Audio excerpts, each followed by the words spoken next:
Before we talk about the fall, we have to understand the rise. Because the American middle class didn't appear naturally. It wasn't luck. It wasn't destiny. It was built deliberately at a very specific moment in history. Imagine opening your eyes in America just after World War II. The world around you is exhausted. Cities across Europe and Asia lie in ruins. Economies are shattered. Entire generations are gone. But America is different. Factories are alive. Trains are moving. Steel is being poured. Jobs are everywhere. There's a sense that the future isn't just coming, it's arriving fast. This is where the modern American middle class begins. And here's something most people don't realize. Before this moment, the middle class as we know it barely existed. Yes, there were skilled workers. Yes, there were small business owners. But widespread economic security, the idea that millions of ordinary people could live stable, predictable lives, was rare. Before the 1940 seconds, America was fragile. The Great Depression had wiped out savings. Jobs were unstable. A single shock could destroy a family. World War II changed everything. The war forced America to industrialize at a scale never seen before. Entire industries expanded overnight. The government poured money into manufacturing, logistics, and infrastructure. And when the war ended, America did something unprecedented. It didn't shut the system down. It redirected it. Instead of letting factories collapse and workers struggle, the government helped convert wartime production into peacetime growth. Highways were built, suburbs expanded, power grids spread, education was funded, and then came one of the most important policies in American history, the GI Bill. Millions of returning soldiers were given access to college education, low-interest home loans, and business opportunities. Higher education stopped being an elite privilege. Home ownership stopped being a dream. This wasn't charity. It was an investment in stability.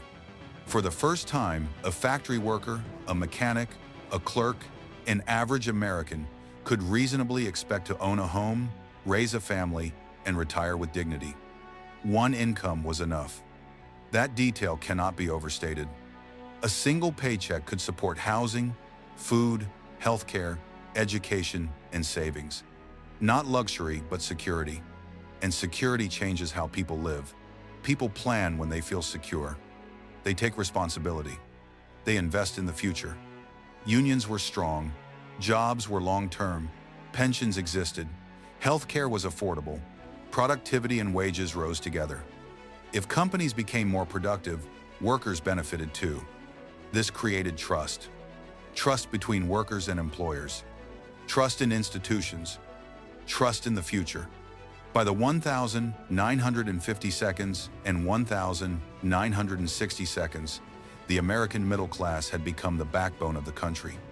It bought homes, it bought cars, it fueled consumer demand, it paid taxes, it built communities. Suburbs expanded. Schools improved. Small businesses flourished. America wasn't just wealthy, it was confident. Other nations were rebuilding from destruction. America had emerged stronger than before. Its factories supplied the world. Its currency became the global standard. Its companies dominated international markets.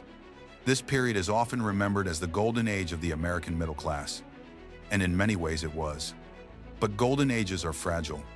Because the system that created this stability depended on very specific conditions. America had little global competition. Manufacturing stayed domestic. Energy was cheap. Labor was protected. And economic growth was shared broadly. As long as those conditions held, the middle class thrived. But history doesn't freeze.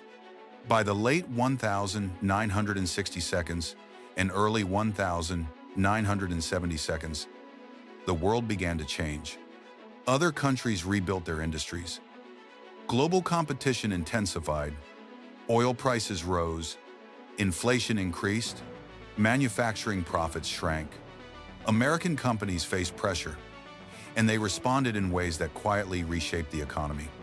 Factories began moving overseas where labor was cheaper. Automation reduced the need for workers. Corporate priorities shifted toward cutting costs and maximizing returns.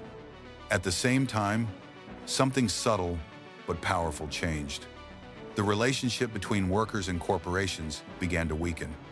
Loyalty became expensive, long-term employment became risky, shareholder value became the dominant goal. Wages stopped rising at the same pace as productivity. This is a critical moment in the story. America didn't stop producing wealth. It produced more than ever. But the way that wealth was distributed began to change. At first, most people didn't notice. Life still felt stable. Homes were owned. Savings existed. The middle class had momentum built from decades of growth. And momentum can hide decay. People assumed the system would correct itself, that prosperity would continue, that what worked for their parents would work for them too. But beneath the surface, the foundation was shifting. The middle class was still standing, but the ground under it was no longer solid. And the most dangerous part of slow decline is that it feels like normal life. The real turning point for the American middle class didn't feel dramatic when it happened. There was no single collapse, no clear announcement that something had gone wrong. Instead, the system began to change quietly piece by piece. By the early 1970s, the world America had dominated for decades was catching up. Europe and Japan had rebuilt their industries. Global trade expanded. Competition increased. American companies could no longer rely on being the only game in town. At the same time, inflation started rising. Oil prices spiked. The cost of doing business increased. Profit margins tightened. And this is where priorities shifted. Companies that once saw workers as long-term partners began seeing them as costs to be reduced. Efficiency became more important than stability. Flexibility mattered more than loyalty. Manufacturing jobs, which had formed the backbone of the middle class, started disappearing. At first, it was slow. A factory closed here. Another moved there. Then it accelerated. Entire towns built around single industries began to hollow out. When factories left, they didn't just take jobs with them. They took purpose, identity, and economic gravity. Meanwhile, something else happened that changed the trajectory of the middle class in a profound way. In 1971, the United States ended the gold standard. This decision reshaped the global financial system. The dollar was no longer tied to gold. Money became more flexible. Credit expanded. Debt became easier to create. In the short term, this created growth. In the long term, it created instability. Wages continued to stagnate, but borrowing increased. Instead of earning more, households began relying on credit to maintain their standard of living. This was subtle, almost invisible. People didn't feel poorer. They felt normal. Credit cards expanded. Loans became common. Debt filled the gap between income and cost of living. The middle class wasn't collapsing, it was compensating. At the same time, unions weakened. For decades, unions had helped ensure that productivity gains were shared with workers. As unions lost power, workers lost leverage. Wage growth slowed further, benefits were cut, job security declined. Then came the 1980 seconds. A decade often remembered for optimism, growth, and innovation. But beneath the surface, inequality began accelerating.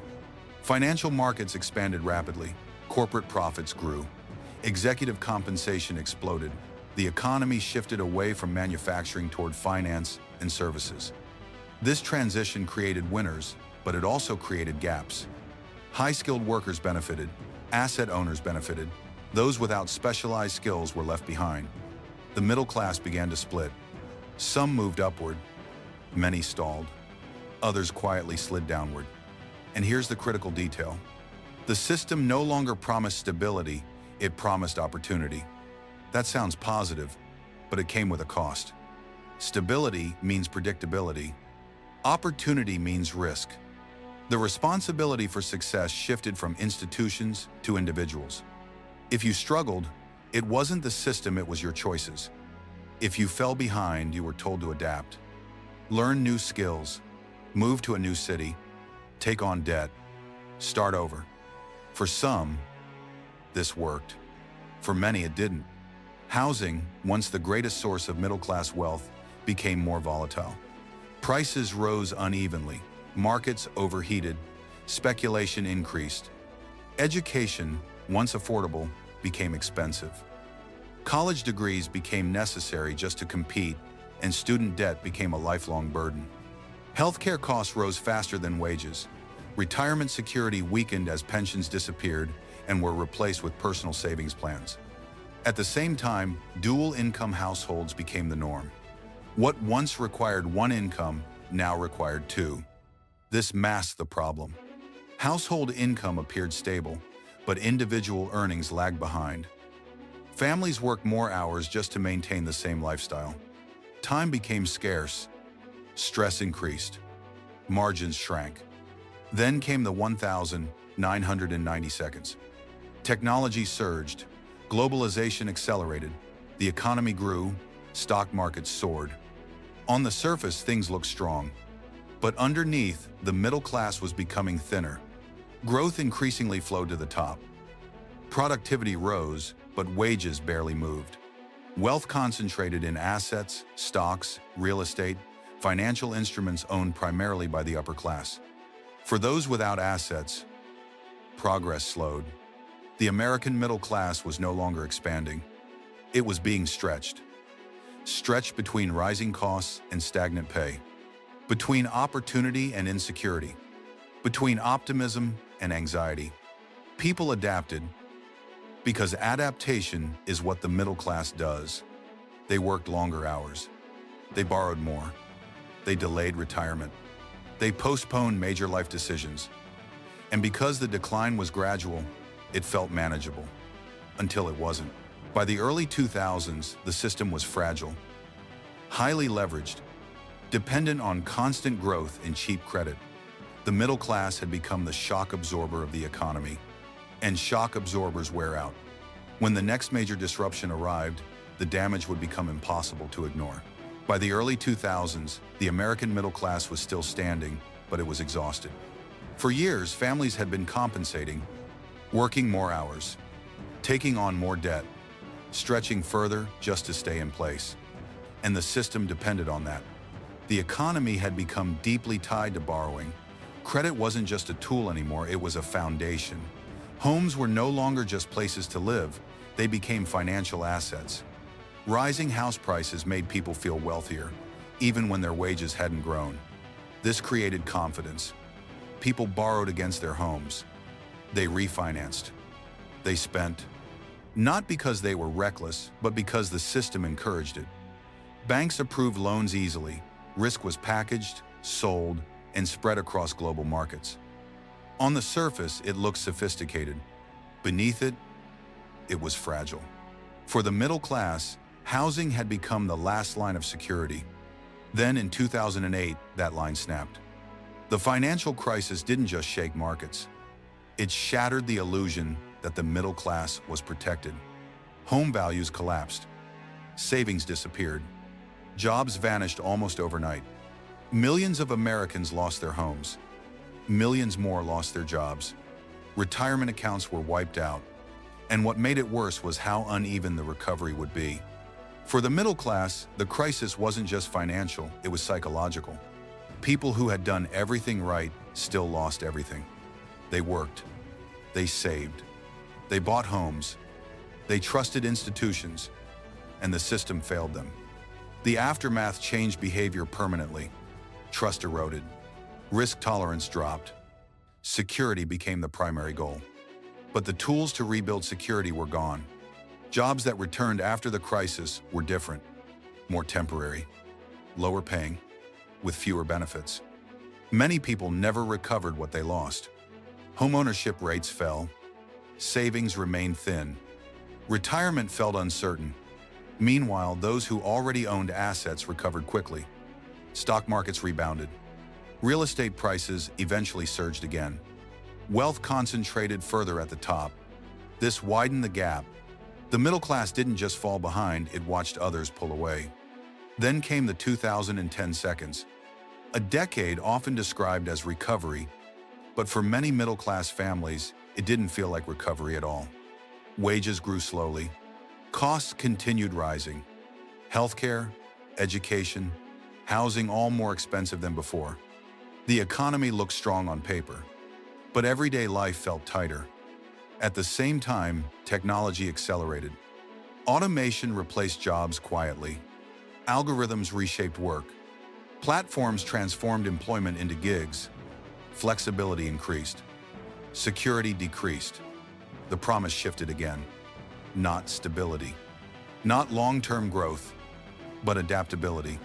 Learn faster. Move quicker. Stay relevant. For some, this created opportunity. For many, it created anxiety. Because adapting constantly requires energy, and energy is finite. By this point, the middle class wasn't just under economic pressure. It was under emotional pressure. Stress became normal. Burnout became common. Planning decades ahead felt unrealistic. Then came another shock: the pandemic. In a matter of weeks, millions lost jobs. Entire industries shut down. Daily life froze. And once again, the middle class absorbed the impact. Some professionals worked remotely and stayed afloat. Others faced sudden unemployment. Small businesses collapsed. Government support helped temporarily, but it didn't restore stability. The pandemic exposed something crucial. The middle class no longer had buffers. Savings were thin. Job security was weak. Healthcare was tied to employment. A system once designed for resilience had become optimized for efficiency, and efficient systems break under stress. As the economy reopened, new pressures emerged. Inflation surged. Housing prices soared. Interest rates rose.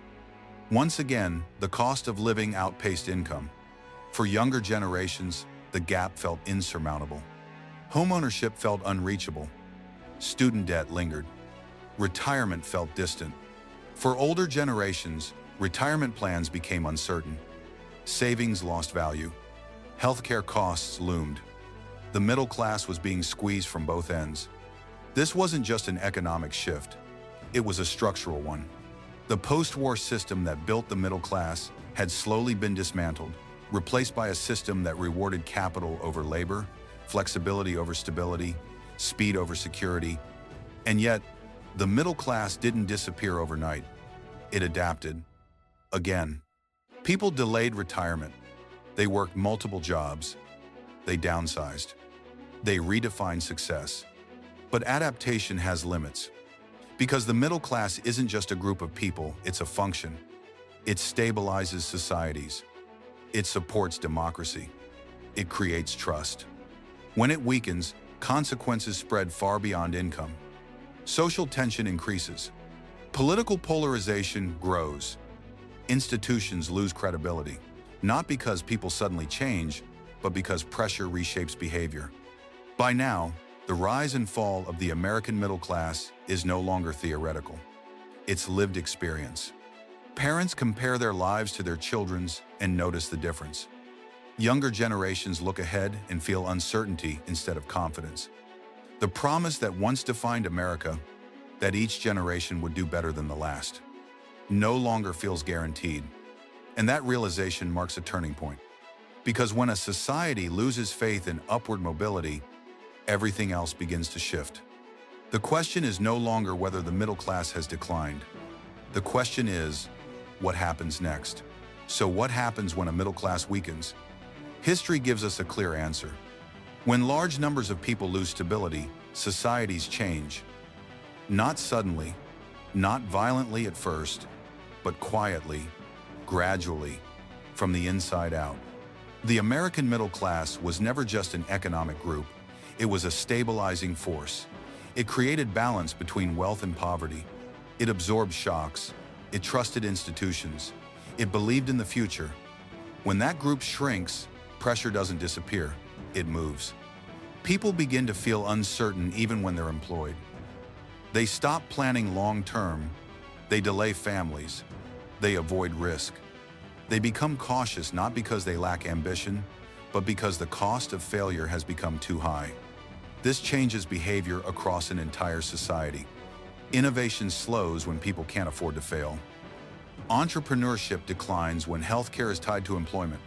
Creativity fades when survival becomes the priority. Over time, optimism is replaced by anxiety, and anxiety reshapes everything. It reshapes politics. It reshapes culture. It reshapes how people relate to one another. Trust declines. People begin to question whether the system works for them, not because they're ungrateful, but because their lived experience no longer matches the promise they were given. The American dream was simple at its core: work hard, play by the rules, and life would improve. That promise created patience. It allowed people to tolerate hardship because they believed it was temporary. When that belief weakens, frustration grows. Not explosive frustration, quiet frustration, the kind that shows up as exhaustion, as cynicism, as disengagement. This is why conversations about the middle class matter so much. They aren't just about money, they're about confidence in the future. A strong middle class believes tomorrow will be better than today. A shrinking one worries it won't. But decline isn't destiny. The American middle class has been rebuilt before. After the Great Depression, after World War II, after periods of deep instability. What made those recoveries possible wasn't luck. It was deliberate choice. Policies that rewarded work, investments in education and infrastructure, affordable housing, healthcare access, strong labor protections. In other words, systems designed for resilience, not just efficiency. The question today isn't whether America can afford a strong middle class. It's whether it chooses to prioritize one. Modern economies are incredibly productive. Technology has multiplied output. Wealth exists at historic levels. But productivity alone doesn't create stability. Distribution matters. Access matters.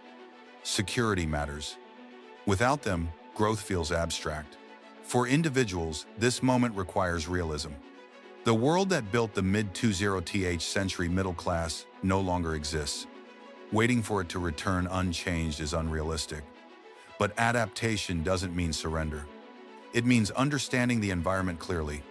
It means recognizing that stability now requires more planning, more flexibility, and more awareness than before. It means redefining success beyond the old expectations. And for societies, it means asking difficult questions. What does a stable life look like in the modern era? How much insecurity is acceptable? How do we balance innovation with protection? How do we ensure growth doesn't hollow out the center? These questions don't have simple answers, but ignoring them has consequences. Because when the middle class erodes too far, rebuilding becomes harder. Trust is difficult to restore once it's lost. Stability is expensive once it's gone. The rise and fall of the American middle class is not a closed chapter. It's an ongoing story. One still being written. The outcome will depend on choices, not just by governments and corporations, but by societies deciding what they value. Efficiency or resilience, speed or stability, short-term gains or long-term security. The post-war middle class was built intentionally. Its decline was gradual.